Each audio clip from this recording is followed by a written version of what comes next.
সিটের বাইরে যদি কেউ নির্বাচন করার চিন্তা করে, আমরা ঘোষণা দিয়ে যাচ্ছি কোন কেন্দ্রে কেউ এজেন্ট দিতে পারবে না।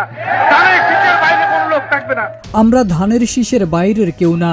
ধানের শীষের বাইরে যদি কেউ নির্বাচন করার চিন্তা করে, তাহলে কোনো কেন্দ্রে তারা কেউ এজেন্ট দিতে পারবে না বলে হুঁশিয়ারি দিয়েছেন এক বিএনপি নেতা। এমন মন্তব্য করে সমালোচনার মুখে পড়েছেন পাবনার বাঙ্গুড়ার বিএনপির আহ্বায়ক নূর মুজাহিদ স্বপন।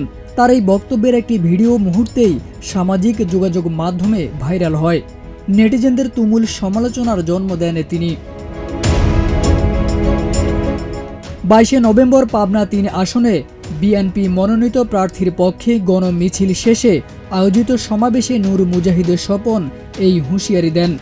তবে সমালোচনার মুখে স্বপন তার বক্তব্যের ব্যাখ্যা দিয়ে বলেন, আমি বলতে চেয়েছি বিএনপির সিদ্ধান্তের বাইরে যদি কেউ স্বাধীনভাবে নির্বাচন করে, তাদের উদ্দেশ্যেই একথা বলা হয়েছে।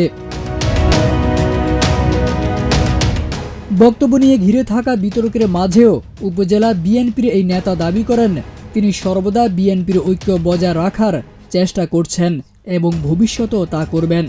স্বপন বলেন, আমাদের লক্ষ্য হলো সবাইকে নিয়ে দলকে শক্তিশালী রাখা, বিভক্ত নয়।